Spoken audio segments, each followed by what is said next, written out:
पूरी पैसा दिन नहीं जाता है जब किसी ने किसी की हत्या नहीं की। आखिर इंसान इंसान से ज्यादा जानवर जैसा बर्ताव क्यों करता है? रास्ते भी काम है हमारी न्याय व्यवस्था की जितनी बुराई की जाए, इसे जितना पैसा जाए वो कम ही लगेगा। डिस्ट्रिक्ट और लोअर कोर्ट्स के अधिकतर जजेस लेस एक्सपीरियंस्ड या इनएफिशिएंट। 10 जून 2024 की शाम को त्रिपुरा में एक मां ने अपने 9 साल के बच्चे की हत्या सिर्फ इस वजह से कर दी क्योंकि वो अक्सर अपनी मां की बातें नहीं मानता था। 7 जून को जब एक बच्चे के माता पिता वोट डालने बाहर गए थे, तब एक हैवान ने आकर पहले बच्चे का बलात्कार किया और बाद में उसकी निर्मम हत्या कर। एमपी में एक बहू ने अपने 80 साल के ससुर की 300 करोड़ की प्रॉपर्टी के लिए उनकी 1 करोड़ की सुपारी देकर उन पर कार चढ़वा कर उनकी हत्या करवाई। मुंबई के वसई में 18 जून को एक 20 साल के युवक ने, सिर्फ 20 साल के युवक ने अपने पूर्व प्रेमिका की दिन दहाड़े लोहे के औजार से हत्या कर। तेलंगाना में एक शराबी पिता ने अपने 12 साल की लड़की के साथ बलात्कार करने की कोशिश की। जब उसकी इस हरकत का विरोध उसकी बेटी ने किया तो उसी बाप ने अपनी बेटी की हत्या की। दिल्ली के बर्गर किंग में 26 साल के एक युवक की लगभग 40 बार गोली मारकर हत्या कर दी।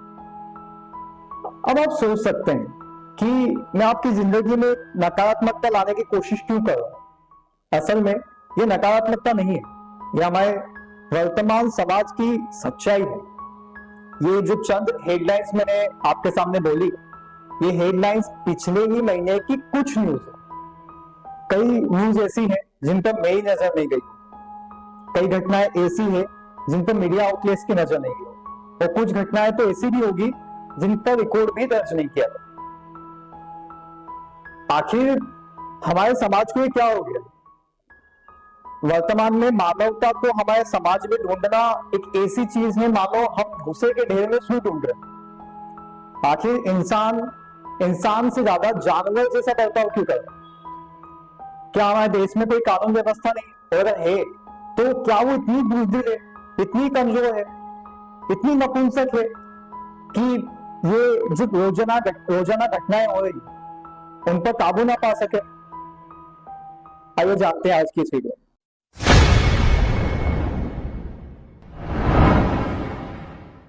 एक शेर है, कुछ शेर है कि दिखाई ना दे तो शामिल जरूर होता है, दिखाई ना दे तो शामिल जरूर होता है, हर खुद खुशी के पीछे कातिल जरूर होता है। आज किसी भी दिन अपने घर से बाहर निकलिए, आप शाम तक टहल कर आइए, आप जब अपने घर लौटेंगे तो आपके हाथ में दिन भर में आपके आसपास हुई घटनाओं की एक लंबी लिस्ट हो। आज कोई कैसा दिन नहीं जाता है जब किसी ने किसी की हत्या नहीं की, जब लोगों ने गुस्से में आता है किसी का खून नहीं बहाया हो, या किसी दिन किसी व्यक्ति की आबरू लेते नहीं गई।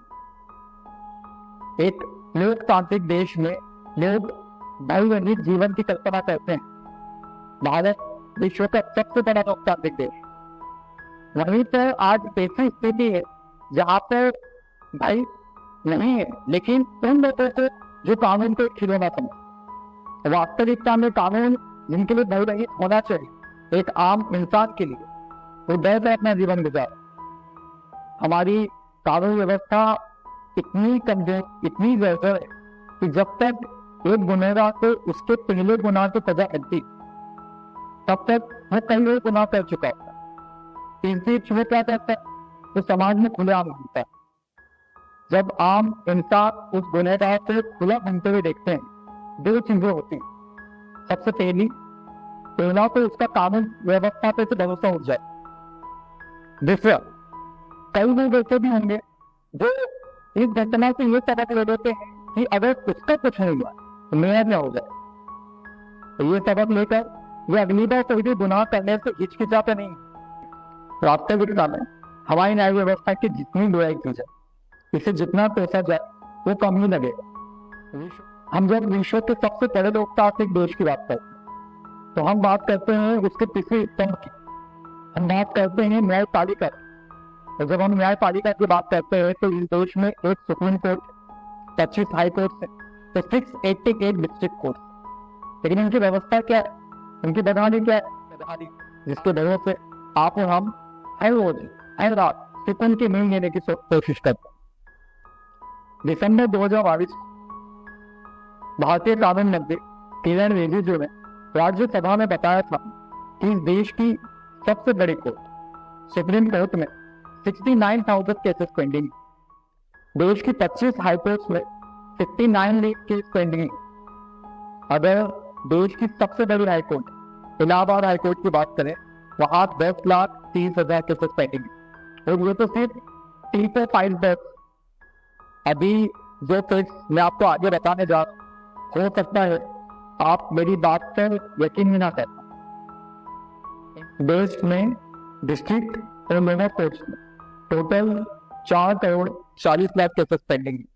मुझे भी ये बताते हुए चिंता होती है कि हमारा देश में इस वक्त total pendency of cases 5 crore के आंकड़े को छूने वाले हैं, और जब देश में 5 करोड़ के लगभग केसेस पेंडिंग है तो आप समझ सकते हैं कि इसका प्रभाव आम लोगों में कितना होता होगा। ये इसका कई कारण है। जो मूल कारण एक माननीय सदस्य जी ने जो जिक्र किया, अपॉइंटमेंट ऑफ जजेस, और 140 करोड़ की आबादी वाले इस देश में 5,50,00,000 पेंडिंग केसेस सिर्फ 20,580 जजेस द्वारा ही हैंडल किया था। 2023 तक डिस्ट्रिक्ट कोर्ट्स में भी 21% सीट खाली थी। तो क्या सोल्यूशन है इसका? क्या ये सीट हमेशा खाली ही रहेगी? क्या हमारी न्याय व्यवस्था कभी नहीं बदल सकती? आइए सबसे पहले हम उन सोल्यूशन पे नजर डालते हैं जो हमारा सिस्टम खुद के लिए कर सकता है। सबसे पहले तो सरकार को हमारी न्यायिक व्यवस्था जरूरत की संख्या 21,000 से बढ़ाकर 50,000 कर देनी चाहिए। तो सबसे इंपॉर्टेंट बात ये है कि उन पर नियुक्तियां दें।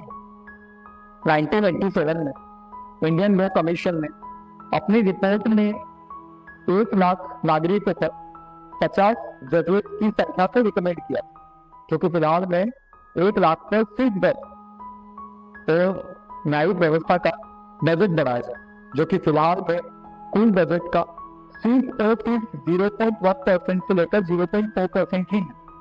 स्टेट गवर्नमेंट और सेंट्रल गवर्नमेंट को भी चाहिए कि वो पैगों को खेलना बंद करे कि जजेस की अपॉइंटमेंट की रिस्पॉन्सिबिलिटी किसकी, दोनों मेच्योरिटी डिसाइड करें, उसे अमल में लाए तो देश का भला करने की सोच।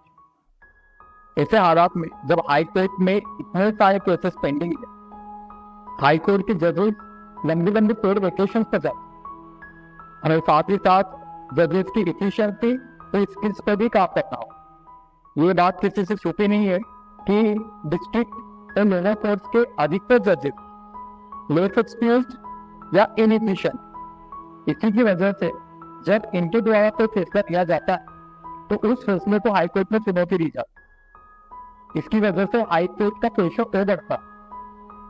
अगली जिम्मेदारी आती है मीडिया हाउसेस, जो किसी भी घटना के सिर्फ टीआरपी वाले भाग को टारगेट करते हैं। उन्हें पता है कि लोगों को चाहिए वो जानना कि कितने लोग मरे, किसने मारा, क्यों मारा, कहाँ पे मारा। बस आपने आखिरी बार कब ऐसी न्यूज देखी थी जहाँ पर किसी ऐसी घटना के बारे में जिसके बारे में पहले बहुत तैयार के लिए आबोहवा थी, और उसके बाद उस केस का फैसला भी सुनाया?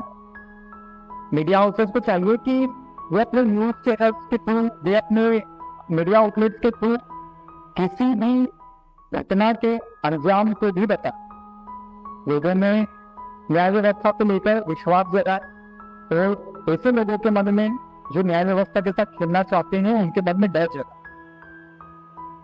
और चीज की जिम्मेदारी कहीं ना कहीं एक आम नागरिक पर भी आती है। अगर हम आज किसी ट्रैफिक पुलिस के द्वारा पकड़ लिए जाते हैं, सबसे पहले हम किसी बड़े आदमी को फोन घुमाते हैं, पुलिस वाले को किसी नेता का खौफ दिखाते हैं, वहां से छूटने की कोशिश करते।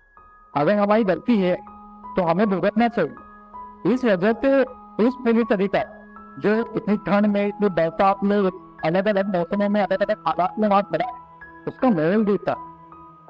तो ऐसे लोग जो ईमानदारी से ट्रैफिक रूल्स का फॉलो कर, वो भी सोचते हैं कि इस ईमानदारी का फायदा क्या, हमें एक रिस्पॉन्सिबल सिटीजन चाहिए कि हम भी उसको फॉलो करें। तो ना हमारी एक जिम्मेदारी हो, हम सबको मिलकर वॉयलेंस बॉयकॉट करना होगा। वॉयलेंस बॉयकॉट करना होगा तो वो चाहे किसी भी रूप में, तो प्राइम पेट्रोल जैसे बंदर सीरियल सिंह में है, एनिमल से कबीर सिंह जैसी कचरा नदियों के फैन में है, या फिर अनसेंसर्ड वेब सीरीज के फैन में, हमें वॉयलेंस को बॉयकॉट करना होगा। क्योंकि ये बात हम सभी जानते हैं, फिर कोई माने या ना माने, लेकिन आप जो देखते हैं, आप जो सुनते हैं, उसी का असर आपके दिमाग पर पड़ता है, और फिर आपकी मानसिकता भी कहीं ना कहीं उसी चीज का रूप ले लेती है जो वास्तव में आपने देखा होता है या सुना होता है। जब भी देश में किसी बदलाव की बात होती तो हमें इस बात का इल्म हमेशा होना चाहिए कि वो कोई भी व्यवस्था हो वो हमसे ही है, हमारे लिए ही। तो अगर वो व्यवस्था हमारे लिए, अगर उसे बदलना हमारे लिए, तो जिम्मेदारी भी हमारी ही। हम जब कोई गुंडा बेल से बाहर निकलता है तो उसकी शोरगुल में चले जाते हैं। जब कोई नेता किसी दूसरे धर्म या संप्रदाय के खिलाफ धार्मिक भावनाएं भड़काता है, हम भड़क जाए, हम पत्थर फेंकने निकल जाते हैं, हम दूसरे धर्म के लोगों को गालियां देने निकल जाते हैं। ये हिंसा ही तो है जिसे हमें बॉयकॉट करना, ये हिंसक प्रवृत्ति ही तो है जिसे हमें समाज से उखाड़ फेंकना। आप उस हिंसक प्रवृत्ति को अपने आप में से उखाड़ते, और उस मन में से उखाड़ फेंकिए जिसमें आपको पता है कि हिंसक प्रवृत्ति का है। कानून व्यवस्था बदल सकती, आप करके देखिए, कानून व्यवस्था बदलेगी। अंत में हम सभी इस बात से सहमत होंगे कि justice delayed is justice denied. हमें हमारे कानून व्यवस्था की सोच को सुधारना होगा, जहां हम ये सोचते हैं कि चाहे 100 गुनहगार छूट जाए लेकिन एक बेगुनाह को सजा ना। क्यों? क्या हम हमारे सिस्टम को इतना एफिशिएंट नहीं बना सकते कि 100 गुनहगार को सजा भी मिल जाए और एक भी बेगुनाह को सजा ना मिले? अगर देश में सुधार लाना है तो हमें हमारी कानून व्यवस्था को सुधारना होगा। अगर कानून व्यवस्था में सुधार लाना है तो हमें सरकार को सुधारना होगा, हमें राजनेताओं को सुधारना होगा, और अगर राजनेताओं को सुधारना, अगर सुधरे हुए राजनेता राजनीति में लाने तो हमें हमारी मानसिकता को सुधारना होगा। हमें सुधारना होगा इस मानसिकता को जहां आप किसी नेता को उसके धार्मिक भाषणों के आधार पर वोट देते हैं। हमें अपनानी होगी किसी भावना जहां आप किसी भी राजनेता को उसके काम के आधार पर वोट देते हैं। आप अपनी सोच सुधारिए, आप अपने रवैया बदलिए, कानून व्यवस्था सुधरेगी, समाज बदलेगा।